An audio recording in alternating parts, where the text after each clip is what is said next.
우리 하나님 말씀 요한복음 17장입니다. 우리 6절부터 12절까지 있는 말씀을 제가 한 절, 여러분 한 절 해서 교독해서 봉독해 내려갑니다. 세상 중에서 내게 주신 사람들에게 내가 아버지의 이름을 나타내었나이다. 그들은 아버지의 것이었는데 내게 주셨으며 그들은 아버지의 말씀을 지키었나이다. 지금 그들은 아버지께서 내게 주신 것이 다 아버지로부터 온 것인 줄 알았나이다. 나는 아버지께서 내게 주신 말씀들을 그들에게 주었사오며 그들은 이것을 받고 내가 아버지께로부터 나온 줄을 참으로 아오며 아버지께서 나를 보내신 줄도 믿었사옵나이다. 내가 그들을 위하여 비옵나니 내가 비옵는 것은 세상을 위함이 아니요 내게 주신 자들을 위함이니이다. 그들은 아버지의 것이오소이다. 내 것은 다 아버지의 것이요 아버지의 것은 다 내 것이온데 내가 그들로 말미암아 영광을 받았나이다. 나는 세상에 더 있지 아니하오나 그들은 세상에 있사오고 나는 아버지께로 가오나니 거룩하신 아버지여 내게 주신 아버지의 이름으로 그들을 보존하사 우리와 같이 그들도 하나가 되게 하옵소서. 12절 다 같이 읽습니다. 내가 그들과 함께 있을 때에 내게 주신 아버지의 이름으로 그들을 보존하고 지키었나이다. 그 중에 하나도 멸망하지 않고 다만 멸망의 자식뿐이오니 이는 성경을 응하게 함이니이다. 아멘. 분명히 제가 확인을 했는데 뭐가 많이 잘못됐네요. 예. 오늘 찬송가도 빠지고 성경 구절도 빠지고 했다고 했는데 안 한 것이 되었습니다. 죄송합니다. 그러나 오늘 12절 여러분 다시 한번 제가 읽어드리겠습니다. 내가 그들과 함께 있을 때에 내게 주신 아버지의 이름으로 그들을 보존하고 지키었나이다. 그 중에 하나도 멸망하지 않고 다만 멸망의 자식뿐이오니 이는 성경을 응하게 함이니이다. 아멘. 예수님께서 하신 기도를 우리가 쭉 지금 살펴보고 있습니다. 지난주부터 이제 예수님의 기도 중에 두 번째 섹션, 예수님께서 이제 자신이 아닌 이 땅에 남아있을 자신의 사람들을 위해서 하시는 기도를 우리가 살펴보고 있습니다. 지난 시간에는 그들이 이제 어떤 사람인가를 우리가 생각해 보았습니다. 그들이 알고 있는 것, 그들이 알게 된 것이 무엇인가, 또 예수님께서 그들을 어떻게 하나님의 자녀로 그들을 세상에서 받으셨는가, 하나님이 주신 사람으로 환영하셨는가를 우리가 살펴보았습니다. 우리는 그 말씀들을 바라보면서 예수님께서 하나님의 사람들을 자기에게 보내주실 때마다 그들을 받아들이는 모습을 하나하나 볼 수 있습니다. 재미있는 것은 하나님이 보내주신 사람들 중에는 베드로, 야고보, 요한, 안드레 이런 귀한 사도가 된 사람들도 있지만 가론 유다와 같이 예수님을 버리고 배반한 사람도 있습니다. 이것은 단지 예수님의 인생에서만 그런 일이 일어난 것은 아닙니다. 예수님의 인생뿐 아니라 사도들의 삶 속에서도 종종 그러한 일들이 있었던 것 같습니다. 바울도 특별히 데마를 지적하면서 그는 자기와 함께 했던 사람이고 자기와 같이 선교 여행에 충실했던 사람인데 어느 날 세상을 사랑해서 자기를 버리고 떠난 것을 성경에 기록하기도 합니다. 또 호메네오라고 하는 사람, 알렉산더라고 하는 사람의 이름을 지적하면서 저들이 얼마나 자기를 괴롭히는 사람인지 하나님께서 곧 갚아주셨으면 좋겠다는 말을 할 정도로 그렇게 괴로움을 주는 사람도 자기 곁에 있었음을 그렇게 고백하기도 합니다. 다른 말로 말하면 하나님이 우리에게 주신 이 땅에서의 삶 속에서 하나님이 주신 사람들 속에는 우리는 그들이 정말 선한 사람인지 악한 사람인지 우리는 다 알지 못하고 우리는 다 깨닫지 못하는 상태에서 관계를 갖게 된다는 것입니다. 그러나 한 가지 분명한 것은 그 모든 사람들은 우리들의 사랑의 대상입니다. 우리는 대상을 따라 우리가 그들을 사랑할 것인가 아닌가를 결정하는 것이 아닙니다. 우리가 사랑하는 것은 오직 한 가지 이유 때문입니다. 우리는 하나님으로부터 났기 때문입니다. 하나님으로부터 태어났다. 우리가 스스로 한국 사람이라고 말할 수 있는 이유가 있습니다. 그것은 우리의 부모가 한국인이기 때문입니다. 그렇기 때문에 우리가 어디에 살든 또는 어떤 언어를 사용하든 어떤 문화권에 있든 우리는 한국 사람이라고 말을 합니다. 제가 몇 번 말씀드렸던 것처럼 러시아에 갔을 때 이제 특별히 지금은 독립된 나라지만 그 당시에 카자흐스탄, 우즈베키스탄을 가서 만난 한국인들이 있었습니다. 그들은 스스로를 고려인이라고 부릅니다. 재밌어요. 한국에 사는 사람들은 우리를 한국 사람, 북한에 사는 사람들은 조선인 그래요. 중국에 사는 사람도 조선족 그렇게 부릅니다. 그런데 소련에 가서 사는 사람들은 고려인 이렇게 부릅니다. 그래서 소련에 사는 사람들이 제일 오래된 사람 같고 그 다음이 이제 중국과 그리고 북한에 사는 사람들이고 그 다음에 이제 남쪽에 사는 사람들이 한국인 그리고 우리 같이 외국에 나와 사는 사람들은 동포라고 부릅니다. 어쨌든 간에 그들이 어디에 있든지 이렇게 만나면 우리는 굉장히 반가워하는 것을 느꼈습니다. 그러면서 그들은 우리가 고향에서 온 사람들이라고 환대를 하고 환영해 주었습니다.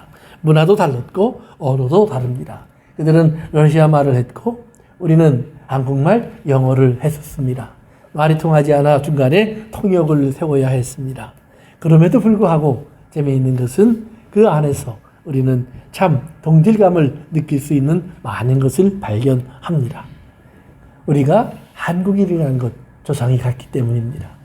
마찬가지로 우리가 왜 사랑해야 하는가? 예, 하나님의 자녀이기 때문입니다. 다른 아무 이유 없습니다. 저 사람이 어떤 사람인가? 이 세상이 어떤 상태인가? 지금 내 앞에 있는 그 사람이 나와 어떤 관계인가? 전혀 상관할 필요가 없이 우리는 한 가지의 특성을 가진 사람으로 이 땅에 보내졌고 그리고 태어난 사람인 것을 꼭 기억하시기를 바랍니다. 하나님은 사랑이라 라고 하셨으니 하나님의 사람도 당연히 사랑하는 것입니다. 그렇기 때문에 성경에 나오는 계명들을 성경은 항상 예수님의 말씀을 비춰보면 어려운 것이 아니고 쉽고 가벼운 것입니다. 짐은 짐입니다. 메고 가야 하는 것입니다. 그러나 쉽고 가볍다라고 말을 합니다. 왜요? 그것이 원래 우리의 모습이기 때문입니다. 그러나 막상 실상을 들어가서 사랑을 실천해 보십시오. 쉬운 일은 없습니다. 세상에 사랑만큼 어려운 것도 없습니다.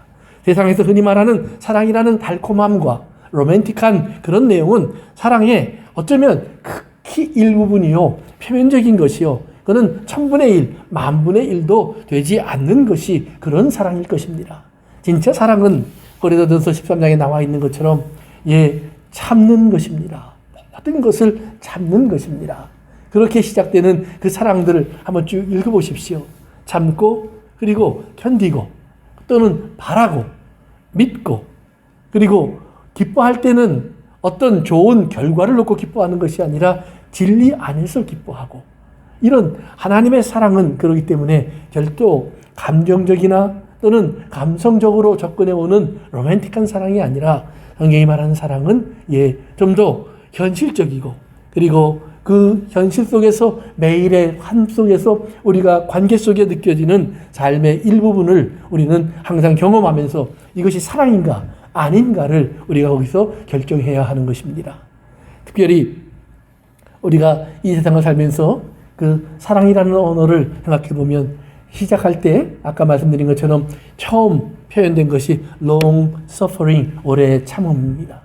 참는다는 것을 그저 견딘다라는 의미로 성경은 말하지 않고 오랜 고통이다라고 말을 합니다. 즉 사랑만큼 오랜 고통은 없다는 말입니다. 여러분들이 사랑한 대상들을 한번 생각해 보시기 바랍니다. 우리가 왜 그 사랑을 그렇게 힘들게 여기고 또는 왜 우리의 관계가 그 사랑 속에서 그렇게 싸움과 다툼과 분열이 끊임없이 일어나고 불만족과 불만 속에서 우리가 끊임없이 그렇게 괴로워하고 그리고 그 안에서 방황하는지도 살펴보시기 바랍니다. 왜냐하면 사랑은 그렇게 할 수밖에 없는 것이 사랑이기 때문입니다. 하나님이 사람을 사랑하시면서 시작된 인간의 역사를 보시기 바랍니다. 하나님도 때로는 탄식하셨고 하나님도 때로는 후회하셨고 하나님도 때로는 포기하겠다고 말씀하셨고 내어 버리겠다라는 말씀도 분명히 하셨습니다. 진노하셨고 분을 쏟으셨습니다. 우리는 가끔 이스라엘 사람들이 광야에서 40년을 헤매다가 죽은 역사를 우리가 성경에서 찾아보곤 합니다. 그런데 그때 항상 드는 질문이 하나가 있습니다. 애굽에서 나온 이스라엘 사람 모두가 20세 이하의 어린아이들 빼놓고 모두가 다 광야에서 죽었습니다. 그렇다면 그들이 지옥에 갔을까요? 히브리서에 나오는 기준의 말씀을 통해서 보면 그들은 한 사람도 안식에 들어가지 못한 사람들의 표현입니다. 그러나 성경은 또한 동시에 그들이 지옥에 갔다라고도 말하지는 않습니다. 어쩌면 그들 대부분은 아마 천국에 갔을 것이라고 저는 생각합니다. 그 이유는 모세가 거기에 함께 있었기 때문입니다. 모세가 그들과 함께 죽었기 때문입니다. 모세도 결국은 그들의 하는 일, 하는 말, 그들의 반응, 그들의 삶 속에서 자기를 대하는 태도, 이런 여러 가지를 보고 결국은 지쳤고 견디기 힘들어졌습니다. 그리고 그들을 향해서 분노했고 그들을 향해서 해서는 안 되는 말로 하나님의 영광을 가렸다라고 성경은 말합니다. 그래서 하나님 모세에게 말합니다. 너는 그 땅에 들어가지 못하리라. 그런데 우리는 모세가 지옥에 갔다는 생각을 아무도 하지 않습니다. 그렇다면 광야에 나왔던 이스라엘 대부분도 천국에 들어갔을 거라고 생각하는 것이 맞다라는 말입니다. 단지 이 땅에 사는 동안 그들의 역할은 하나님 앞에서 이렇게 하면 하나님이 주신 은혜와 복을 알지 못하고 사는 사람들의 모습이 된다라고 알려주시는 것입니다.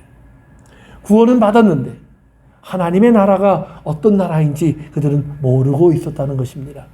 하나님의 나라의 가장 중심은 하나님과 함께 하는 것입니다. 내가 얼마나 배부르고 내가 얼마나 편안하고 내가 얼마나 성공하고가 하나님 나라의 기준은 절대로 아닙니다. 하나님 나라의 기준은 오늘 그럼에도 불구하고 내가 저들과 함께 있어야 하고 같이 있어야 하고 저들에게 하나님의 선한 일을 들려주어야 하고 하나님의 선한 모습을 보여주어야 할 사랑의 대상임을 알고 함께 하는 것을 성경은 하나님의 나라라고 말을 합니다. 거기에 하나님의 법이 여전히 움직이고 있기 때문입니다. 바울이나 베드로 같은 사도들도 그러기에 그들의 글에서 분명하게 밝힙니다. 내가 지금도 원하는 것은 있다. 그게 뭐냐 하면 나는 오늘이라도 주님과 함께 있는 이 땅에서의 죽음 그리고 이 세상을 떠나는 것이 내가 더 바라는 것이다. 그러나 하나님의 뜻 안에서 예수 그리스도 안에서 내가 이 땅에 더 살기를 원하는 것은 내가 더 이 땅에 있으려고 하는 것은 절대로 장수하려고 또 성공해 보려고 무언가 더 큰 하나님의 어떤 능력을 맛보려고가 아니라 내가 있는 것이 너희에게 유익하다면 너희에게 필요하다면 나는 이 땅에 하루라도 더 있기를 원한다라고 말을 합니다. 그 있는 시간이 감옥일 수도 있었고 그 있는 시간이 돌에 맞는 시간일 수도 있었고 그 있는 시간이 굶주림의 시간이 되기도 했습니다. 한 걸음 더 나아가서 바울 스스로 하나님이 내게 사단의 가시를 주셨다라고 말을 합니다. 여기서 말하는 가시라는 것은 이렇게 손가락에 찔리는 조그만 가시를 말하는 것이 아니라 완전히 몸과 몸을 뚫어내는 것입니다. 로마 사람들이나 당시에 고대인들이 전쟁에서 포로를 잡으면 그 포로가 도망가는 것을 막기 위해서 물론 체인으로 묶기도 하지만 때로는 코를 꿰어서 포로를 묶어놓기도 하고 또 몸을 창으로 뚫어서 그렇게 서로를 연결시켜 놓아서 도망갈 수 없는 고통을 그들에게 주기도 했습니다. 바울이 말하는 그 가시는 그런 것을 말합니다. 조그마한 가시가 아니라 내 몸을 꿰뚫고 나를 꼼짝 못하게 묶어놓는 그런 고통의 가시를 말합니다. 그런데 하나님은 그 사단의 가시를 바울에게 주면서까지 바울을 여전히 이 땅에 머물게 합니다. 바울이 3번이나 간절히 기도했다고 성경은 나옵니다. 3번 기도했다는 말은 예수님도 성경에 보니 마지막 겟세마네 동산에서 기도하실 때 보면 3번 기도하신 모습으로 표현되곤 합니다. 즉 그 3번이라는 것은 단 3차례라는 말보다는 그가 할 수 있는 기도를 다 했다는 말입니다. 며칠이고 또는 몇 달이고 몇 년이고 간절한 기도를 계속 드려왔다는 말입니다. 그리고 어느 날 하나님의 응답이 거기에 대해서 그를 찾아왔습니다. 내 은혜가 내게 족하다. 내가 연약하잖아. 근데 그 연약함이 나를 증거하는 또 내 능력을 나타내는 그것이 증거가 될 거야 라는 말씀을 듣게 됩니다. 그리고 바울은 갈라디아서에서 갈라디아 교회를 생각해 봅니다. 그들이 자기를 하나님의 천사처럼 영접해서 자기를 잘 돌봐주었는데 왜 그랬나 생각해 보니까 자기 연약함 때문에, 자기가 가지고 있는 사탄의 가시 때문에, 잘 보지 못하고 병약한 자기의 모습을 보면서 저들이 자기를 하나님의 천사처럼 대접해 주는 것을 느끼면서 이것이 하나님의 영광이 될진데 내 연약함도 사단의 가시 같은 것이 내게 박혀 있다고 할지라도 나는 그것을 얼마든지 감당할 수 있습니다 라고 고백합니다. 즉 바울이 이 땅에 살아가면서 하나님의 역사와 하나님의 사랑을 느낄 때 바울은 하나님이 나를 사랑해서 내 고통을 없애주시는구나 이것이 아니라 하나님이 그럼에도 불구하고 저들을 사랑하시는구나 라는 것을 느끼게 한다는 말입니다. 예수님이 십자가의 고통을 겪으면서도 불구하고 그것이 꼭 필요하기 때문에 그 고통이 없으면 우리를 구원할 수 있고 우리를 하나님의 사람으로 만들 수 있는 길이 없기 때문에 예수님이 십자가를 스스로 지신 것처럼 자기의 몸에 있는 가시도 하나님 빼달라고 하는 기도를 멈추고 이제는 이것을 통해서 저들이 하나님의 사랑을 할 수 있다면 하나님 나를 그렇게 쓰시옵소서라고 자기를 내어준다는 말입니다. 그리고 자기를 내어주면서 바울은 사랑을 압니다. 사랑은 이런 것이구나. 사랑은 이렇게 주는 것이구나. 예수님께서 이 땅에 오셔서 예수님에게 주시는 하나님의 사랑을 받아내셨습니다. 베드로, 야고보, 요한 또 가룟 유다까지 그들이 예수님에게 보내준 귀한 사람들이 되었습니다. 그런데 성경을 읽다 보면 재미있는 것을 발견합니다. 처음 12사도를 예수님이 택하실 때부터 예수님은 말씀하십니다.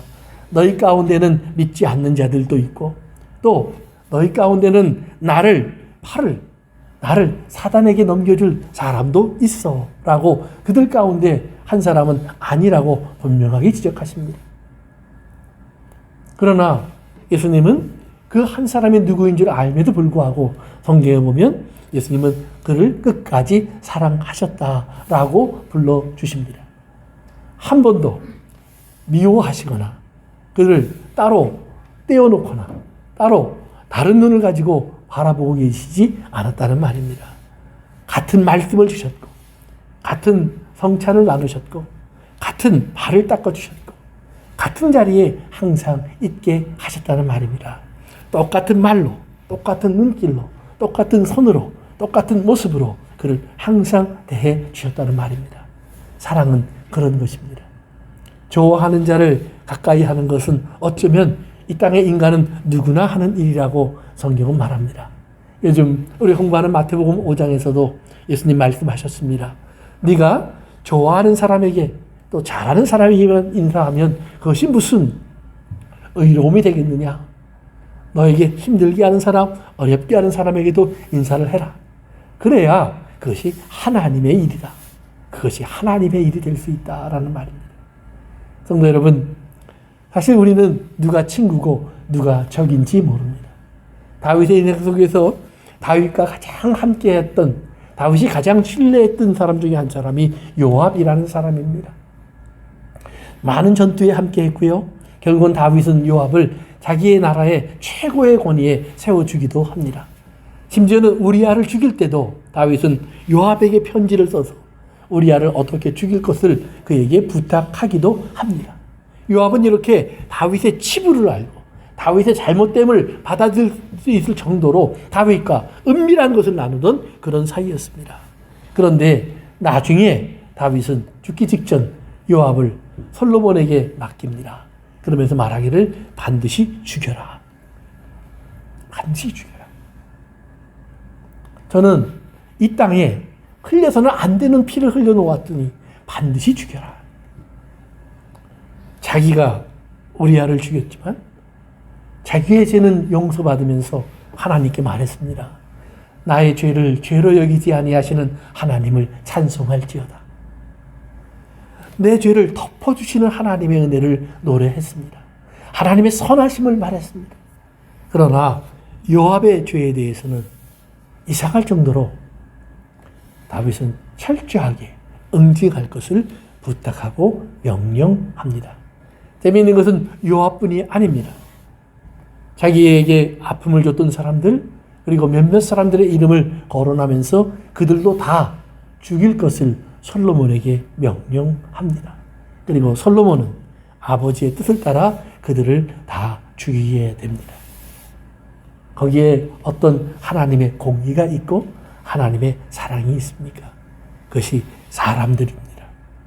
그것이 우리들입니다. 우리는 하나님의 이름을 가지고 정의라는 이름을 가지고 종종 그런 잘못된 결정과 판단과 행동들을 우리의 삶에서 한다는 것입니다. 가끔 교회 안에서 분란이 날 때나 어려운 일이 생기거나 불평을 갖게 되는 사람들의 이야기를 들어보면 상대방이 꼭 사탄입니다. 마귀입니다. 하나님은 내 편입니다. 하나님 앞에 기도할 수 있고 하나님 앞에 옳게 서 있는 사람은 나라고 자신합니다. 그렇기 때문에 그들은 목숨을 걸고 싸웁니다. 지켜내려고 싸웁니다. 그런데 그들이 지켜내려고 하는 것이 정말 하나님의 말씀, 하나님의 모습, 하나님의 사랑인지 하나님의 공의인지 아니면 건물, 재산, 돈, 명예, 세상적인 인정 이런 것인지 우리가 잘 살펴보아야 합니다. 목사이기 때문에 알게 되는 교단의 어떤 모습들이 있습니다. 가끔 그런 모습을 생각해 보면 교인들 앞에 말하기조차 부끄러운 모습들도 때로는 있습니다. 그런데 그때 보면 그들이 싸우고 다투고 서로 힘을 가지려고 할 때, 교단의 감독을 내가 원하는 사람으로 세우려고 막 치열한 경쟁을 할 때 가만히 보면 그들 안엔 하나님의 의, 하나님의 사랑을 분명히 이야기합니다.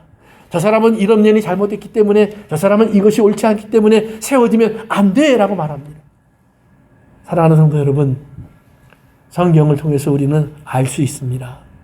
하나님이 얼마나 많은 이 땅의 제국들이 우뚝 서게 했는지, 느부갓네살이 황제가 되게 하셨는지,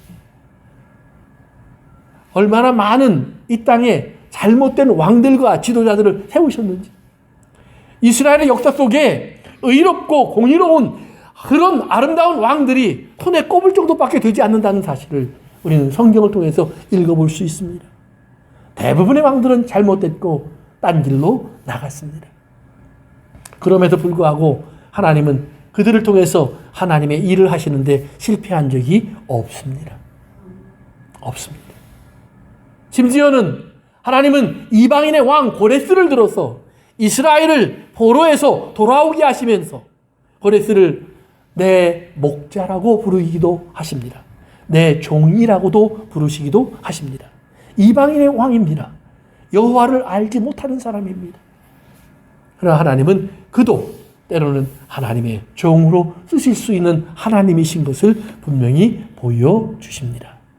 사랑하는 성도 여러분, 오늘 우리에게 주어진 사람들, 우리에게 주어진 환경 속에서 오늘 꼭 기억하시기를 바랍니다. 내가 이루려고 하는 것이, 내가 원해서 때로는 기도하고 소원하고 때로는 사람들을 설득하고 어떻게 해서든지 이루려고 하는 것들이 정말 하나님의 뜻인가 아닌가를 잘 살펴보시기 바랍니다. 예수님이 사람을 설득한 것은 딱 한 가지밖에 없습니다. 뭔지 아십니까? 내가 십자가를 져야 하리라. 예수님은 다른 것으로 사람들을 내 편으로 만들려고 노력하신 적이 없습니다. 하나님 말씀을 전달했고, 그리고 그 말씀을 믿고 따라오는 사람들을 받아들이셨습니다. 왜냐하면 사람을 선택하는 것은 내가 아니라 보내시는 하나님의 뜻이기 때문입니다. 오늘 여러분의 자녀, 여러분의 가족, 친척, 이웃, 교우 한 사람 한 사람을 여러분은 꼭 기억하시기 바랍니다. 내가 선택해야 될 사람인가? 아니면 내가 받아야 할 사람들인가? 받으시기를 바랍니다. 하나님이 선택하셔서 하나님이 내게 보내주시는 것입니다. 그 안에는 물론 가룟 유다 같은 사람도 있습니다. 예수님 말씀하시기를 오늘 본문에도 내가 그들과 함께 있을 때에 내게 주신 아버지의 이름으로 그들을 보존하고 지켜냈습니다. 그 중에 하나도 잃어버리지 않았습니다. 그 말은 뭐냐면 끝까지 사랑했습니다 라는 말입니다. 그런데 한 사람이 내게서 떠나갔습니다. 멸망의 자식 가룟 유다였습니다 라는 말을 합니다. 그러면서 오늘 본문에 보면 이는 성경을 응하게 함이니이다 라고 나와 있습니다. 마치 가룟 유다는 그렇게 되도록 결정된 사람인 것처럼 그렇게 성경이 표현을 한다는 말입니다. 그러나 우리가 성경을 앞뒤로 다시 좀 맞춰보아야 합니다. 예수님께서 이제 처음부터 누구인 줄 아셨다라고 말을 합니다. 그것은 오늘 결과론적인 얘기입니다. 하나님이시기 때문에 그가 궁극적으로 어떻게 될 것을 아신다는 말입니다. 그러나 예수님은 사람으로 가룟 유다를 대할 때는 그것을 알기 때문에 하는 행동을 한 번도 하지 않았다고 이미 말씀드렸습니다. 예수님은 그를 여전히 베드로와 똑같이 대접했습니다. 그리고 재미있는 것은 오늘 요한복음 16장 들어오기 직전 이제 최후의 만찬을 예수님은 제자들과 나눌 때에 떡을 하나 떼어주시면서 가룟 유다에게 건네주셨습니다. 가룟 유다가 그것을 받아먹고 예수님을 팔려고 나갔습니다. 그때 성경은 이렇게 되어 있습니다. 사단이 그 안에 들어가니라. 사탄이 그 안에 들어갔다는 말입니다. 가룟 유다가 항상 사탄의 자식처럼 살아온 것은 아닙니다. 그런데 그 순간 사탄이 그 안으로 들어갔습니다. 재미있는 것은 그 앞으로 가면 베드로에 대한 이야기가 성경에 나옵니다. 베드로가 예수님을 향해서 고백합니다. 저는 그리스도시요 살아계신 하나님의 아들입니다. 예수님도 그를 칭찬합니다. 내가 참 복이 있는 사람이다. 하나님이 내게 이걸 알게 해주셨구나. 그러고 나서 십자가를 이야기해 주십니다. 그러자 베드로가 예수님의 십자가의 이야기를 듣고 죽음의 얘기를 듣고 예수님이 그렇게 우리를 사랑하시는구나. 아닙니다. 가로막아 섰습니다. 그런 일이 있으면 안 된다고요. 예수님을 오히려 설득하려고 했습니다. 책망했다라는 표현이 성경에 사용됩니다.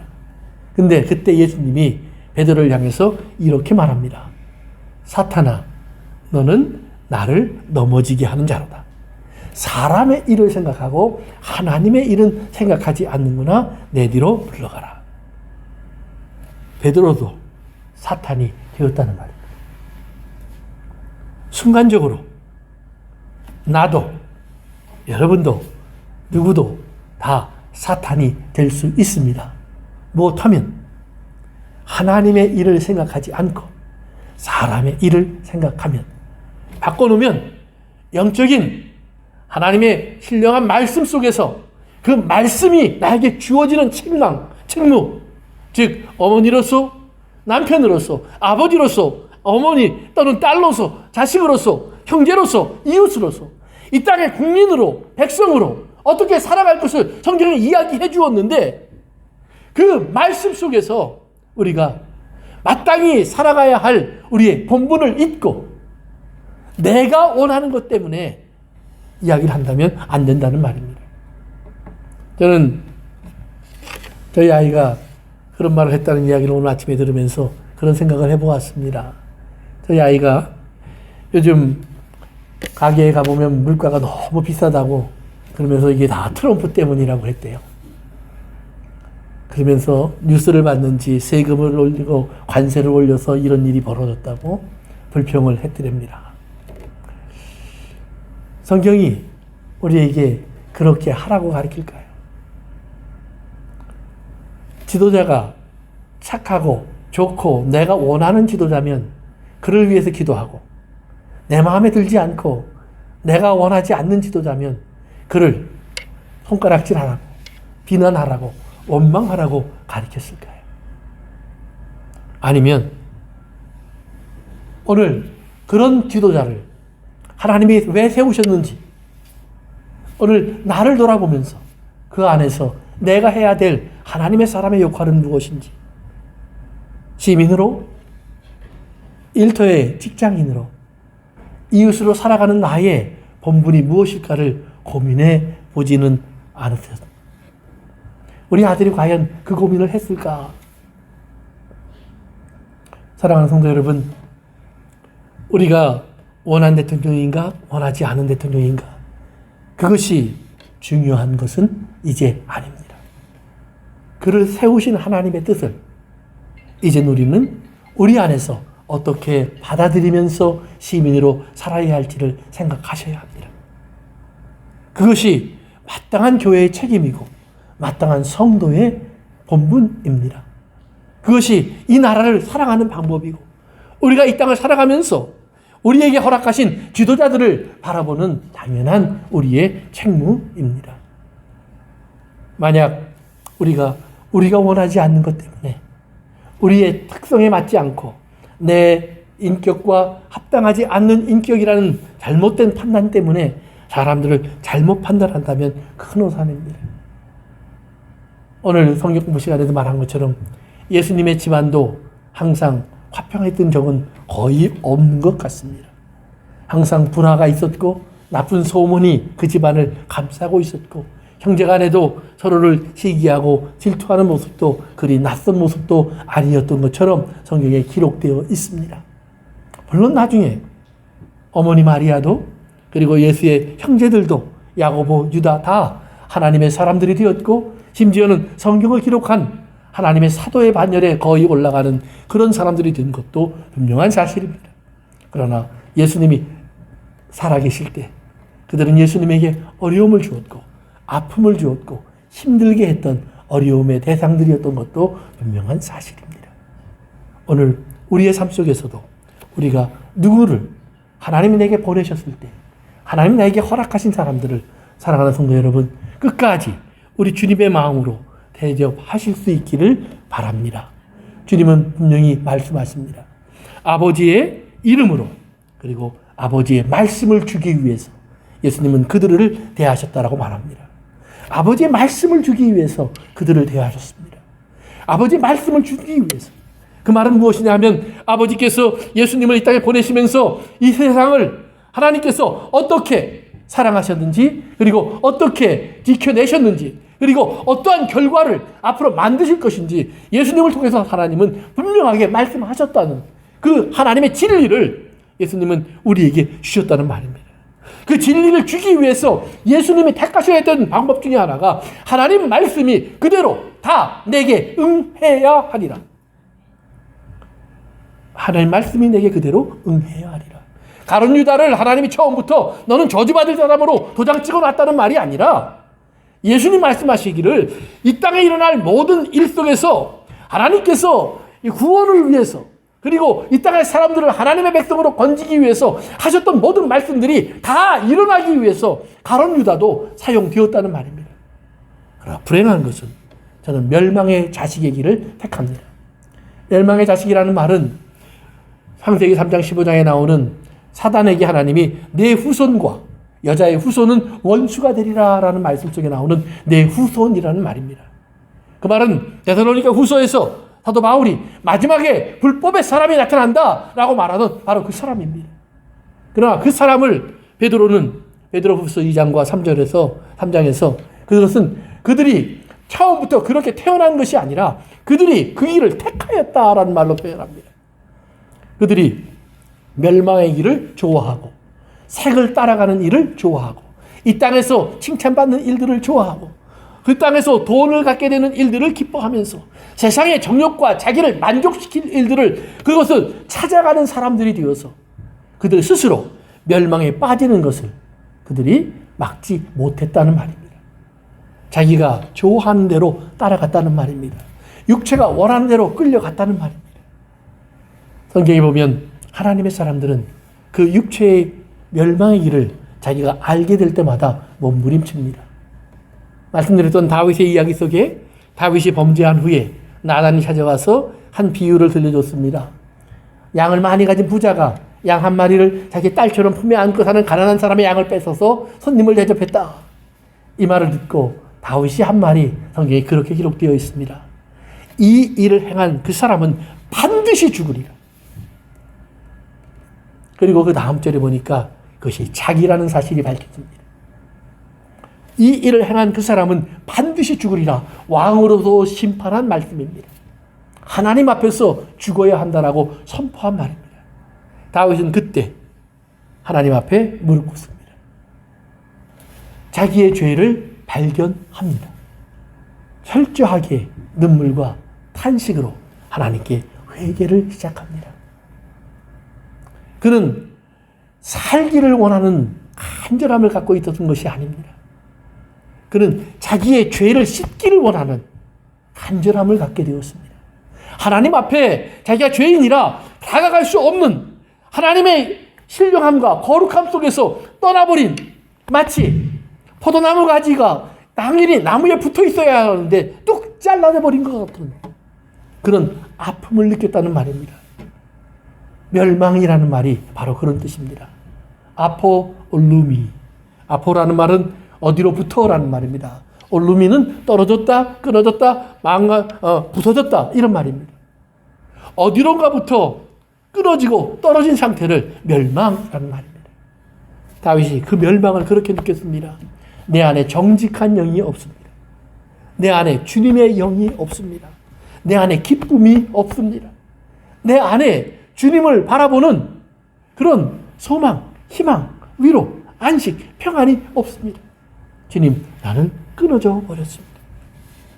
멸망의 자식이 되었습니다. 누가 밀어 넣은 것이 아니라 내가 그 길을 쫓아갔습니다. 놀라운 사실은 하나님이 그를 용서하셨다는 말입니다.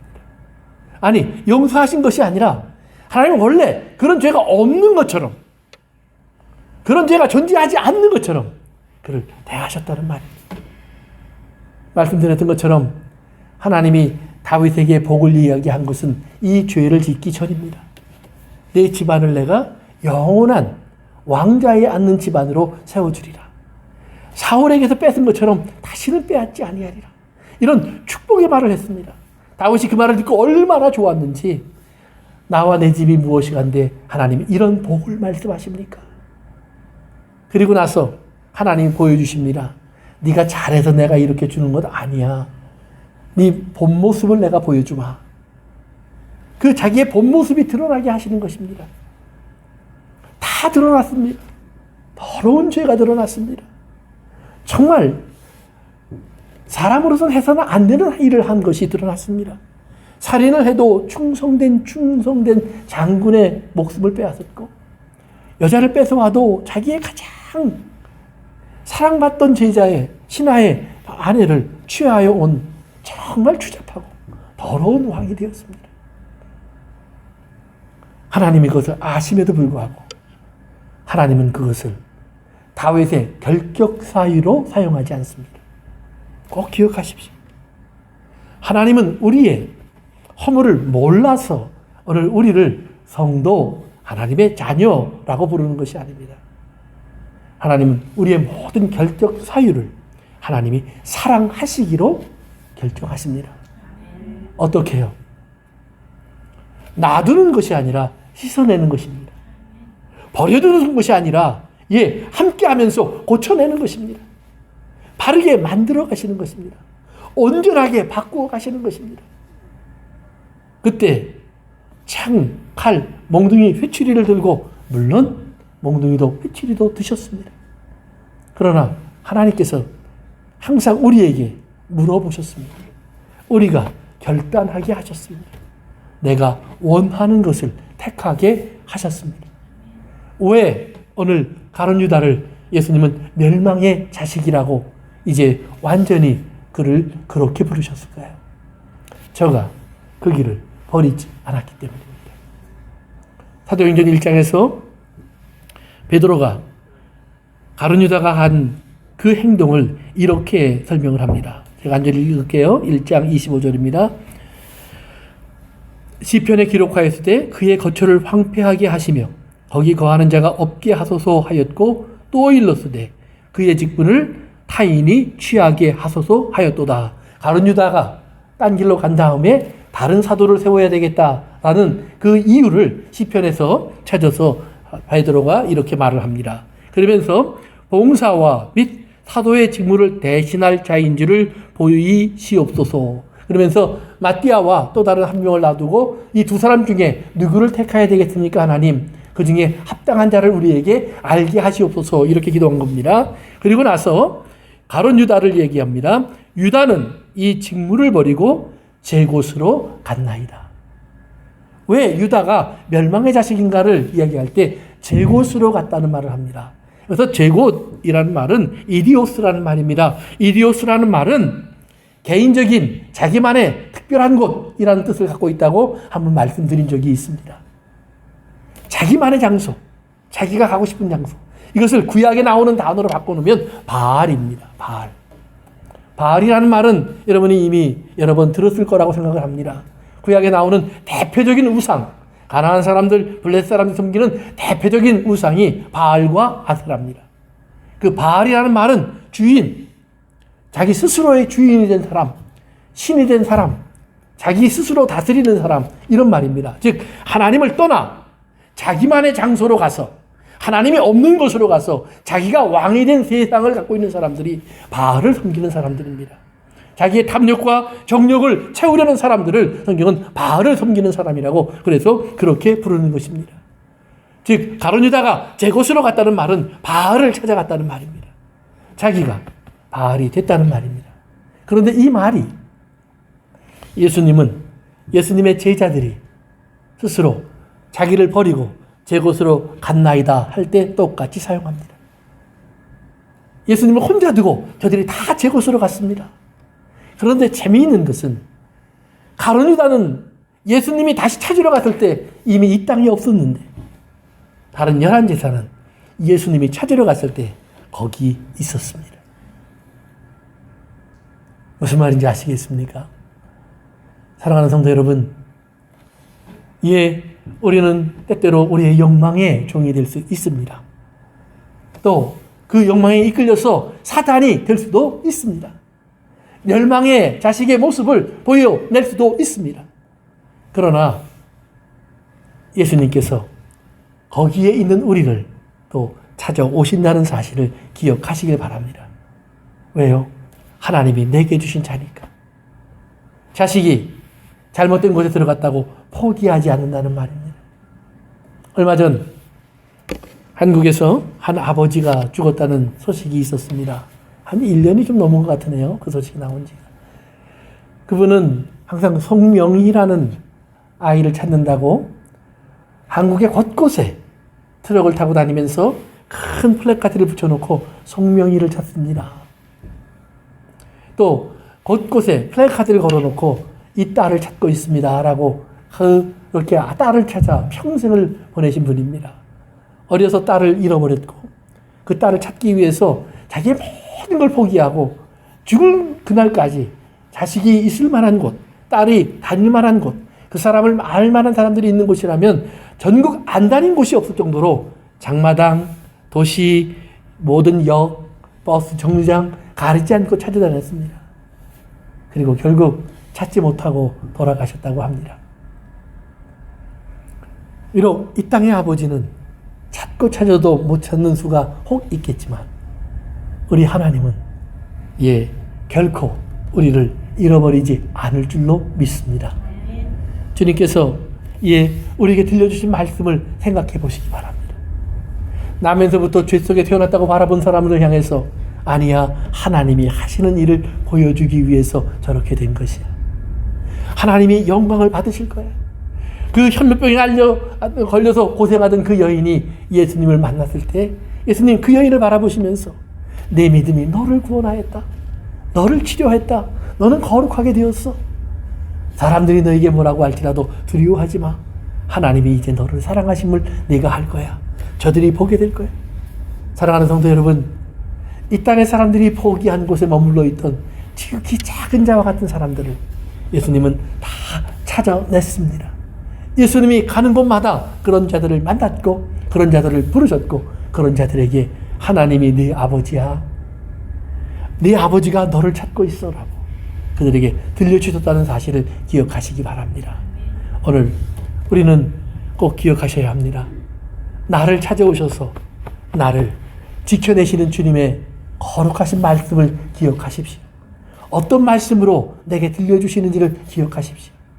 가끔은 주님의 명령이 어렵고 힘든 것 같이 내게 달아올지라도 오늘 기억하십시오. 그것을 싫어서 숨고 안 하고 피하고 싶은 나를 하나님의 자녀인데 그러면 되겠니? 라고 불러내시는 주님의 소리인 줄 알기를 바랍니다. 그리고 우리를 불러내신 그 주님 앞에 제가 여기 있습니다 라고 한번 좀 대답해 보실 수 있는 믿음으로 주님 앞에 서보시기를 바랍니다. 그리고 그 주님께서 우리를 통해서 어떤 영광을 받으시는지 또한 느껴보시는 저와 여러분이 될 수 있기를 바랍니다. 기도합니다.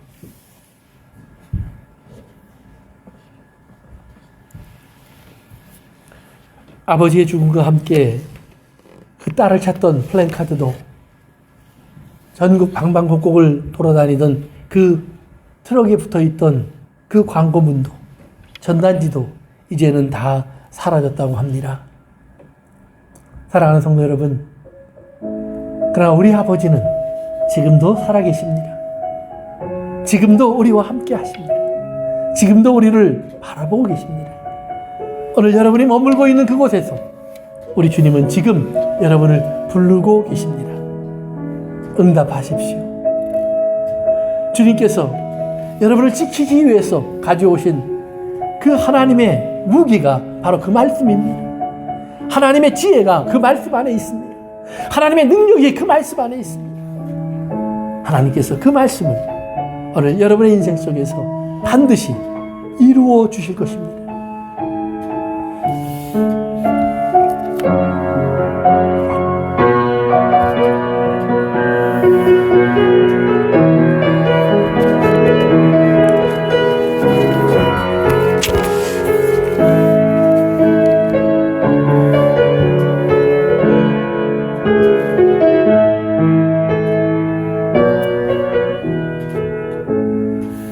아버지 하나님, 우리에게 들려주신 주의 말씀들이 오늘 나를 지키고 나를 보존하고 나를 거룩하게 하며 나를 하나님 안에서 하나님과 연합된 자로 이 땅에서 살게 하시는 것인 것을 깨달을 수 있도록 도와주시옵소서.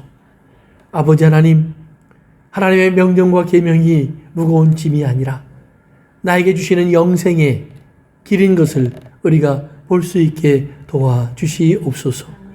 듣지 못하는 이 땅의 사람들을 오히려 불쌍히 여기고 아버지 하나님, 알고 살아가는 우리의 삶이 얼마나 복된 길인가를 깨닫게 하여 주시옵소서. 예수님의 이름으로 기도합니다.